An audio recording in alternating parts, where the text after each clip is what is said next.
Ready? I'm Warrant Officer Second Class Melendez. But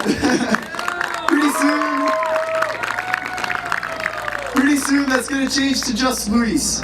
As you know, I used to be a cadet out west, and over there, the squadrons have an ever-standing tradition of obligating their departing seniors to make a final speech. And while now I'm a proud cadet here in Ontario, there's some traditions that I still hold fondly, particularly this one. Here's why. The speeches given by these seniors they all start the same way. They start with a typical thank you to the officers and staff, family and friends, and all the others they've met along the way. But then they talk about something unique. One thing about cadets that will be their cherished memory, their hard-earned lesson, the reason for having stuck it through all those years. So, here we go. I'm gonna keep true to that tradition from out west. I'd like to thank all the officers and staff from my early beginnings at 754 Phoenix, to those who supported me at 808 Coquitlam, and ultimately the incredibly amazing and welcoming staff here at 364 Lancaster. Without your endless mentorship and instruction, I wouldn't be who I am today. To my family, I love you all very much and appreciate the endless support and the driving around, the early mornings to the gliding sites and the late nights back from training, from parade night. To the friends in Saskatchewan, all the way to those in Nova Scotia, and all the way up to Nunavut, I miss you all very much. And I'm truly grateful we had the opportunity to meet through the cadet program, whether it had been at GT, AO, Power, or any of the courses in between. Finally, to the cadets here at 364, my newest home, my newest family, thank you from the bottom of my heart for being the one familiar place amidst everything else changing. So here's the part where I do my favorite thing, as some of you already know, and tell a little story. A little story that represents the most important lesson I learned over the last 6 years, 5 summer courses, and 3 squadrons I've been with as a cadet.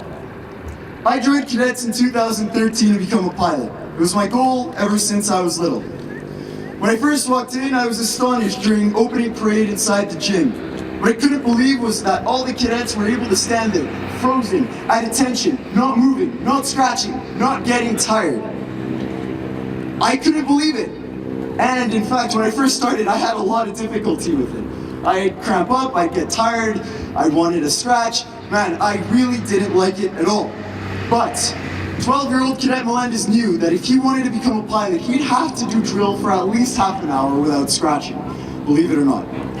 It seemed ridiculously impossible, I really didn't want to do it. But during one of our lessons, a warrant officer came in, and he said, look, drill is 10% physical and 90% mental. And the real reason why we do drill is to train to tell ourselves that yes, we can get through something. Yes, we can get through a half-hour parade without scratching, without getting tired, without cramping up. And he said if you can master that, you'll be astonished by what you can discover in life. So, 12-year-old Cadet Melendez decided to say, yes, I can get through this parade. Now, it doesn't seem like all that big of a deal, a 12-year-old doing parade for half an hour. But that this then meant that 13-year-old me could say, yes, you can do it.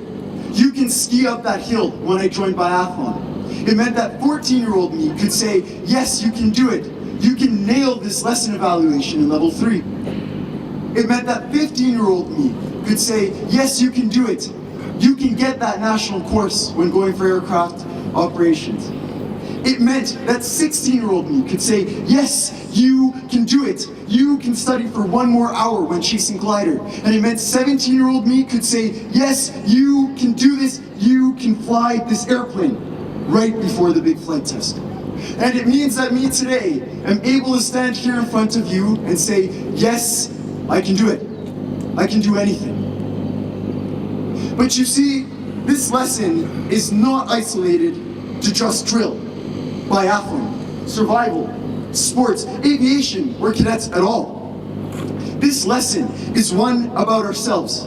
It's about life. It's how we live life, not just pass through it. Because unfortunately, as many of you know, or are yet to learn, Life can really suck sometimes. Family members pass away. We can lose loved ones. Plans fall apart. Dreams can seem to be shattered. And sometimes it can seem like all our hope is vanished. This happens to all of us. We all have those gray days, those anxieties, those seemingly unsurmountable challenges, those moments where we can't help but cry.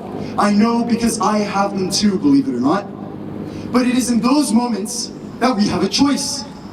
We can either crawl into a corner and hide, or we can get up and keep going. We can say, I can't do this anymore. I give up. Or we can say, no, I'm not giving up now. I'm not giving up ever, because I can and I will. We have a choice whether or not we want to make things better, and that starts by telling ourselves that yes, we can. By doing so, we'll be able to get through those long parades and not scratch. Those rainy and cold FTXs, those failed tests at school, those rejections from a sports team, an unsuccessful flight on glider, the losing of a loved one, the fade away of a plan, or leaving your home behind to start a new life thousands of kilometers from where you grew up. Yes, you can do it. And if you tell yourself that, you'll discover that with the same mentality, with the same approach, that same yes you can, you'll get through to first place on a biathlon race. You'll get top level for cadets. You'll get the grades you want in school, the promotion you want at work, the spot you want on a sports team, the acceptance letter you want for university, the opportunity to travel and explore, or the infamous wings to fly. Or maybe through kilometer 41 of your first marathon. It's what gets you to overcome challenges and eventually realize your dreams, no matter the difficulty, no matter the pain. And that's what I've learned through Cadets. And I promise you, if you stay here in this program and give every single ounce of your heart and soul, you'll get the same thing.